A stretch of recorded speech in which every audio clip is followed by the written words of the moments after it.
Assalamualaikum warahmatullahi wabarakatuh. Baik anak-anak, untuk pertemuan hari ini tema 2 kita sudah masuk ke sub pembelajaran subtema 3 tentang energi alternatif. Nanti seputaran energi ya, tapi kita hari ini akan mengenal tentang energi alternatif. Baik. Tahukah kamu sumber energi dari minyak bumi, batu bara, dan gas bumi merupakan sumber energi yang tidak dapat diperbarui. Persediaannya terbatas dan jika digunakan terus-menerus maka suatu saat akan habis. Jika minyak bumi, batu bara, dan gas bumi habis, maka kita memerlukan sumber energi pengganti yang dapat memenuhi kebutuhan kita akan energi. Nah, energi pengganti ini atau disebut juga energi alternatif. Jadi alternatif itu pengganti ya anak-anak ya. Diperoleh dari sumber energi alam, yaitu matahari, angin, aliran air, dan panas bumi. Nah, energi alternatif itu seperti tadi ya yang disampaikan, yang berasal dari matahari, angin, aliran air, panas bumi, tumbuhan, dan limbah organik. Pertama, matahari. Seperti yang pernah disampaikan juga, matahari ini menghasilkan energi panas dan cahaya yang banyak sekali manfaatnya. Nah, manusia memanfaatkan energi matahari salah satunya untuk memanaskan air dengan panel surya. Panel surya, gambarnya seperti terlihat di samping ya. Panel surya dapat menyerap panas matahari bahkan saat cuaca mendung. Nah, pernahkah kamu mendengar mobil, kompor, atau kalkulator bertenaga surya? Benda tersebut adalah contoh atau beberapa contoh benda yang memanfaatkan energi cahaya sebagai sumber energi. Nah, energi panas dan cahaya matahari dapat diubah menjadi energi listrik oleh sel surya. Sel surya adalah lembaran yang terbuat dari silikon tipis. Energi matahari ditangkap dan dikumpulkan oleh sel surya. Selanjutnya sel surya mengubah energi matahari menjadi energi listrik. Itu proses bagaimana panas dan cahaya matahari itu bisa menjadi energi listrik dengan alat yang namanya panel surya ya. Tadi di panel surya itu ada sel-sel surya. Seperti terlihat di gambar di samping ya anak-anak ya. Selanjutnya, angin. Energi alternatif yang dimanfaatkan dari angin, yang berasal dari angin. Angin adalah udara yang bergerak karena ada tekanan. Angin dapat menggerakkan benda-benda karena menyimpan energi gerak. Nah, energi gerak dapat dimanfaatkan untuk menggerakkan perahu layar dan dapat diubah menjadi energi listrik oleh turbin angin. Maksudnya gerak yang dihasilkan oleh energi gerak yang dihasilkan oleh gerak angin itu bisa diubah juga menjadi energi listrik oleh turbin angin seperti gambar di samping ya. Itu gambar di samping itu turbin-turbin angin di pembangkit listrik tenaga angin ya anak-anak ya. Makanya banyak sekali ininya turbinnya. Baik, selanjutnya aliran air. Nah, gambar di samping ini anak-anak, ini ada sungai. Lalu di bawah sungainya atau di tengah-tengah sungainya itu dibuat aliran supaya karena air itu selalu mengalir dari tempat yang tinggi ke rendah. Nah, saat air mengalir dari tempat tinggi yang rendah itu kan ada aliran air ya. Nah, saat ada aliran air maka bisa menggerakkan, nanti akan ada energi gerak juga, sama seperti halnya angin tadi. Nah, air yang mengalir memiliki energi gerak yang dapat diubah menjadi energi listrik. Semakin cepat aliran air, maka semakin besar energi listrik yang dihasilkan. Nah, ini ada generator PLTA di bawahnya di gambar. Ada turbin generator PLTA. Jadi, yang menggerakkan turbin itu karena ada aliran air yang mengalir dari atas ke bawah ini sehingga aliran airnya deras, lalu aliran tadi bisa menggerakkan turbin sehingga dapat diubah menjadi energi listrik. Itu kurang lebih contoh proses dari pemanfaatan aliran air. Panas bumi. Panas bumi yang selanjutnya energi alternatif dari panas bumi. Panas bumi itu berasal dari dalam bumi, seperti anak-anak bisa lihat di gambarnya ya. Nah, energi panas dari dalam bumi menghasilkan uap air panas yang menyembur ke udara, seperti gambar yang pertama. Itu uap panas keluar dan menyemburkan uap air panas yang menyembur ke udara. Uap air panas yang memancar dapat menggerakkan turbin dan menghasilkan energi listrik. Nah, di bawahnya ini ada gambar pembangkit listrik dari panas bumi. Oke, ini ada anak-anak di dekat kita ya. Kalau anak-anak pernah berwisata ke Kamojang, di situ ada pembangkit listrik tenaga uap, tenaga panas bumi ya anak-anak ya, uap panas. Oke, selanjutnya. Nah, energi alternatif yang selanjutnya ini dari tumbuhan anak-anak.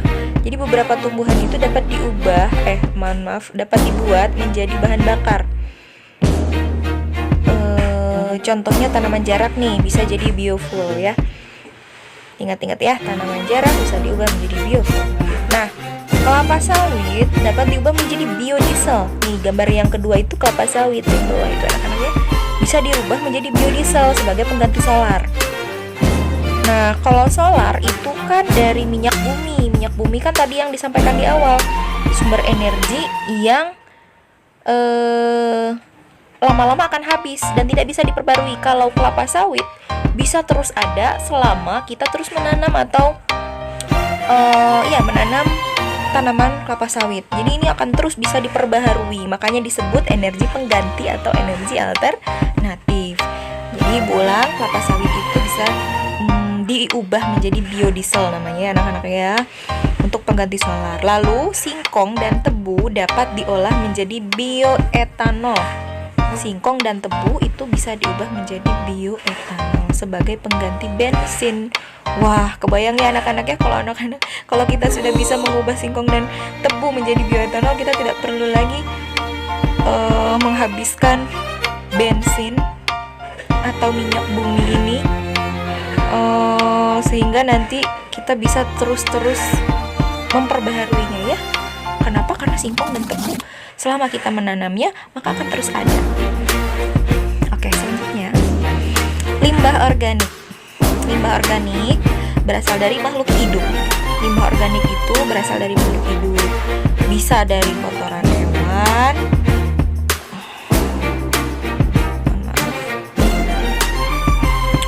bisa dari kotoran hewan, limbah pertanian, dan limbah rumah tangga seperti sisa-sisa makanan. Nah, sampah-sampah tersebut menghasilkan biogas. Contohnya seperti gambar di samping nih. Dari kotoran sapi disimpan di sebuah lubang, lalu dicampur dengan air, terus dia disimpan lagi di sebuah tabung di dalam tanah. Dalam jangka waktu beberapa hari, nanti dia mengeluarkan gas namanya biogas. Bisa digunakan untuk memasak nih ya, seperti di gambar. Nah, biogas ini dalam skala besar atau dalam jumlah yang besar bisa menghasilkan listrik juga anak-anaknya untuk anak-anak. Baik. Nah, anak-anak setelah itu anak-anak nanti coba menjodohkan. Ini ada di halaman 89 ya, di tematik 4B halaman 89. Nanti anak-anak jodohkan bagian A dan bagian B. Bagian A ini ada nomor 1 sampai 5, bagian B ada A sampai E. Nanti silakan jodohkan. Yang nomor 1 sel surya. Mana yang cocok dengan sel surya? Energi hidrolik, biogas, energi matahari, energi panas bumi atau energi energi bakar nabati. Lalu nomor 2, energi yang berasal dari dalam bumi. Nah, energi yang berasal dari dalam bumi yang mana nih yang cocok? Nanti silakan anak-anak cari. Gas yang berasal dari limbah organik. Nah, tadi apa kira-kira ya yang cocok dari bagian yang B? Energi yang berasal dari aliran air. Dan yang terakhir, bahan bakar dari tumbuhan. Nanti anak-anak coba jodohkan dan kerjakan di tematik halaman 89. Nah, ke Ibu lanjut ya. Nah, kita kita masih ada satu lagi pembahasan anak-anak tentang keuntungan dan kelemahan dari energi alternatif. Ibu ulang lagi, anak-anak jangan bingung bedanya energi yang sudah pernah kita pelajari sama energi alternatif. Intinya energi alternatif itu adalah energi yang tidak akan pernah habis dan berasal dari alam ya anak-anak ya. Nah, tadi anak-anak sudah banyak keuntungan, tapi ternyata ada keuntungan dan kelemahannya juga. Apa kira-kira? Yang pertama, keuntungan energi alternatif itu adalah energi alternatif lebih bersih dan bebas polusi.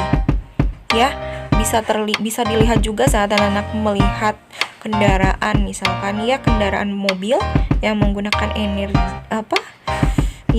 menggunakan energi alternatif ya, yang menggunakan listriknya misalkan yang dari sel surya tentunya ya. Nah, itu bebas polusi, tidak ada suara, tidak bising, tidak mengeluarkan asap. Kenapa? Karena tidak menggunakan bensin. Beda ya anak-anak ya, tidak menggunakan bahan bakar minyak bumi. Kalau yang menggunakan bensin, solar itu kan terlihat di kendaraan ya anak-anak, di knalpot itu mengeluarkan asap. Itu polusi udara, polusi kendaraan. Nah, kalau energi alternatif ini tidak ada polusi, bersih.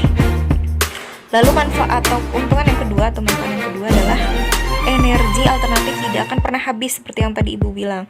Matahari akan selalu ada ya sampai nanti kiamat. Jadi kita bisa dengan leluasa memanfaatkan energi yang berasal dari matahari, energi panas dan cahaya yang berasal dari matahari.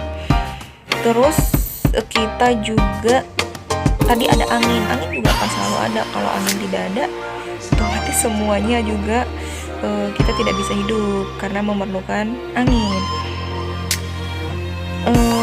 Air juga akan selalu ada anak-anak ya, tinggal kita menjaganya.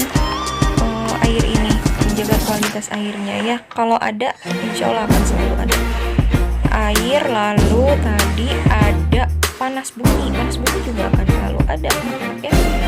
Jadi energi alternatif ini tidak akan pernah habis. Tumbuhan juga akan selalu ada selama kita menanam atau membudidayakannya, termasuk hewan tadi ya. Kalau kita menernak hewan pasti akan selalu ada, kecuali kita tidak memelihara hewan atau tidak ada ternak hewan ya, tetapi kita memotong sapi, misalkan potong sapi tapi kita tidak menernak gitu. Nah, itu juga lama-lama akan punah tentunya. Tapi insya Allah kalau terus-terusan kita lestarikan, kita ternak hewan ataupun kita menanam tanaman secara terus-menerus, insya Allah itu tidak akan pernah habis. Jadi keuntungannya sesuai ya anak-anak ya, energi alternatif tidak akan pernah habis. Terakhir, energi alternatif itu lebih murah. Kenapa lebih murah? Kita tidak perlu membeli cahaya matahari atau panas matahari kan anak-anak. Kita juga tidak perlu membeli angin, kita tidak perlu membeli panas bumi dan lain sebagainya. Hanya saja nanti kita cukup sekali saja membeli peralatannya yang memang diperlukan untuk tadi merubah panas matahari menjadi listrik. Misalkan kan kita perlu panel surya begitu. Oke, selanjutnya kelemahannya yang pertama, peralatan yang digunakan itu atau peralatan yang menggunakan panel surya itu memiliki harga yang mahal. Walaupun kita hanya perlu membeli panel surya misalkan, tetapi ternyata harganya sangat mahal. Jadi masih sangat menjadi kelemahan dari energi alternatif ini ya anak-anak ya. Jadi belum semua orang bisa memilikinya. Lalu yang kedua, tidak ada orang yang tahu bagaimana cara mengolah sampah organik menjadi biogas. Bukan tidak ada yang tahu, tetapi jarang orang yang tahu, atau ilmu ini memang jarang yang berbagi anak-anak ya. Jadi kalau misalkan anak-anak nanti mau, itu ada di daerah, mau lihat gitu ya, di daerah Sumedang, di Cilembu, anak-anak ibu pernah ke sana 2 tahun yang lalu, pernah ke sana dengan kakak-kakak sekalian. Itu ada warga yang memanfaatkan biogas dari kotoran hewan di sana, karena memang mereka memanfaatkan sapi ini ya nak ya, yang diperah susunya Jadi mereka selain memerah susu, kotorannya dimanfaatkan karena sapinya banyak dan warga di sekitar situ rata-rata nernak sapi. Mereka bikin biogas, membuat biogas dan dimanfaatkan untuk memasak dan listrik. Jadi mereka tidak berbayar, tidak pernah beli gas dan tidak membayar listrik karena mereka menggunakan listrik yang gratis dari kotoran sapi gitu anak-anak ya. Nanti kalau anak-anak mau belajar bisa ke sana. Oke, yang selanjutnya perlu memodifikasi pada mesin motor untuk menggunakan bioetanol. Nah, tadi kan bioetanol ini pengganti bensin ya anak-anak ya. Nah, motor yang sekarang anak-anak suka pakai atau sering anak gunakan itu belum bisa menggunakan bioetanol. Jadi harus dimodifikasi terlebih dahulu motornya atau kendaraannya, barulah bisa menggunakan bioetanol. Karena memang motor yang kita beli untuk yang saat-saat ini itu memang masih didesain untuk menggunakan bahan bakar bensin.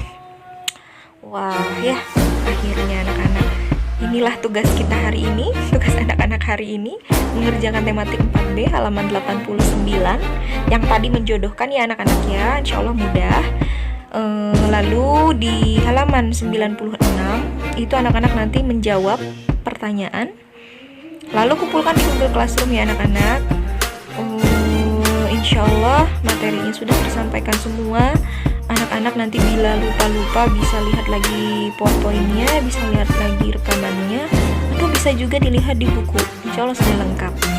Baik, terima kasih anak-anak. Pelajaran hari ini cukup sampai di sini. Wassalamualaikum warahmatullahi wabarakatuh.